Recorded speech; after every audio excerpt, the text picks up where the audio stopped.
안녕하세요, 빠키입니다. 지난 1년간 짱덕으로서 많은 짱구 영상을 업로드했죠. 저 빠키는 앞으로 유튜브를 천년만년 할 거거든요. 때문에 소재 고갈 문제도 있고 해서 콘텐츠를 다양화하려 합니다. 그 시작은 검정고무신. 검정고무신은 60년대 평범한 가정의 이야기를 다루는 일상 만화인데요.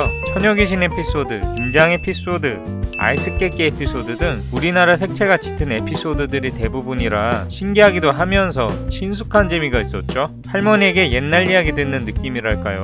시대의 산증인인 엄마는 해설, 아빠는 쉼새, 양옆에 부모님을 끼고 온 가족이 함께 보던 기억이 나네요. 하지만 이게 가족 만화가 맞아? 라는 생각이 들 정도로 과격한 내용이 많았는데요. 주로 우리나라가 가장 힘들었던 60년대를 배경으로 다루다 보니 마냥 활기차고 희망차지는 않았던 게 사실이죠. 오늘은 그 중에서도 놀라운 내용들만 골라서 검정고무신 소름 끼치는 사실 탑5를 준비했습니다. 그럼 시작하겠습니다.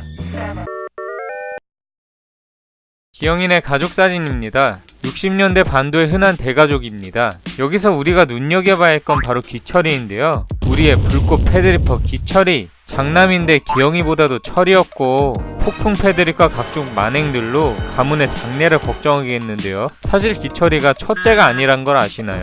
원래는 기철이 위에 이기만이라는 첫째가 있었는데요. 6.25 전쟁 당시 초콜릿 주는 미군을 따라가다가 실종되었다고 합니다. 그때 이후로 돌아오지 못했지만 가끔 생일상을 차려준다 하죠. 기붕이 초콜릿은 우리나라의 가슴 아픈 역사를 대표하는 문장이죠. 실제로 초콜릿이나 간식을 얻기 위해 미군차를 쫓아가다가 실종되는 아이들이 정말 많았다고 합니다. 이런 비극을 없애기 위해서라도 전쟁은 꼭 없어져야 합니다. 검정고무신 작가는 살아있다, 진실 혹은 거짓, 진실. 1992년에 연재가 시작되어 역사만 27년, 만들어진 지도 너무 오래된 데다가 고립고개, 삼척동자, 월남전 등 소재도 너무 옛날 이야기라 구수해서 그 시절에 살았던 할머니 혹은 할아버지가 작가일 거다. 심지어 일부는 돌아가신 것 아니냐 추정하기도 합니다.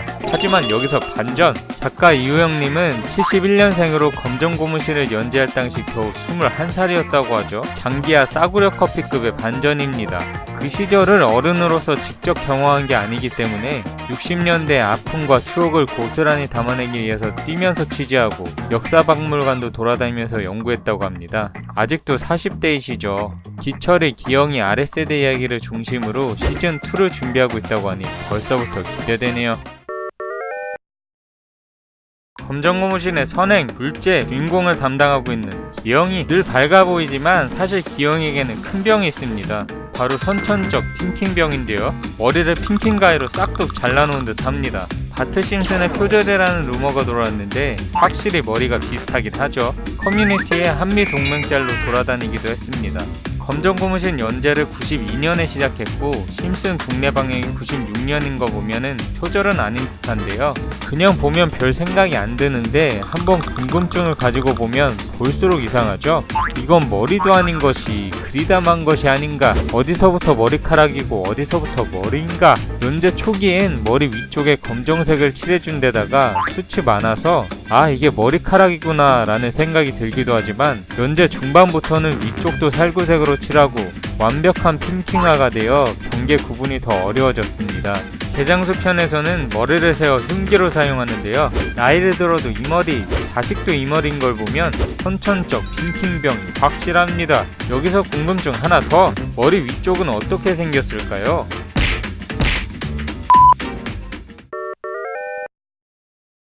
짱구 먹방, 악담한마 먹방 울고 갈 검정고무신 먹방, 크림빵, 라면, 카스테라, 짜장면 등 많은 먹방이 있지만 그 중에서도 가장 인기인 건 바나나이죠. 크림빵, 카스테라, 라면, 짜장면은 지금도 배고프면 군침이 절로 도는데요. 바나나는 왜 그렇게 맛있어하는지 잘 이해는 안 되죠. 사실 기영이가 먹은 이 바나나의 정체는 바나나계의 원빈이라고 불리는 드로미셸 종입니다. 과육도 풍부하고 달기도 훨씬 달고 크기도 크죠. 바나나 맛 우유 등 바나나 관련 제품들이 이 드로미셸 종의 맛을 기반으로 제조했다고 하는데요. 한입 베어물면 진짜 바나나 맛 우유를 먹는 느낌이 날 정도로 맛나다고 합니다. 하지만 파나마병으로 인해 거의 멸종되고 현재는 비교적 맛이 없는 캐번디시 종만 살아남았죠. 그런데 이 캐번디시 종도 똑같은 병으로 멸종되어 가고 있다고 합니다. 몇 년 후면 검정고무신처럼 바나나가 귀한 과일이 될 수도 있겠네요.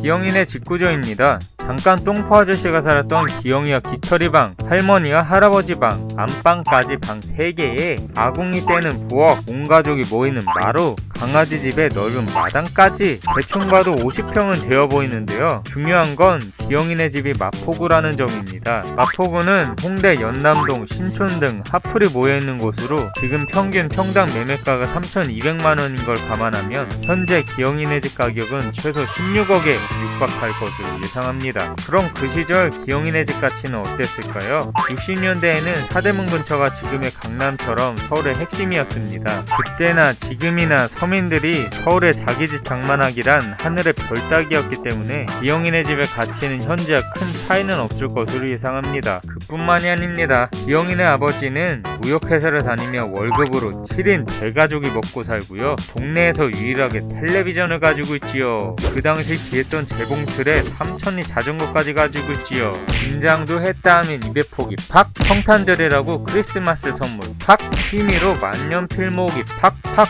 금수저까지는 아니더라도 동네에서 꽤 가정 형편이 괜찮은 중산층은 맞는 듯 하네요. 영상 만들려고 요즘 검정고무신 열스밍 중인데 간만에 보니까 과거 추억도 생각나고 재미있네요. 반응 좋으면 검정고무신 관련 컨텐츠도 많이 제작하려 합니다. 재밌게 보셨다면 좋아요와 구독하기 꾹. 그럼 저는 뿅.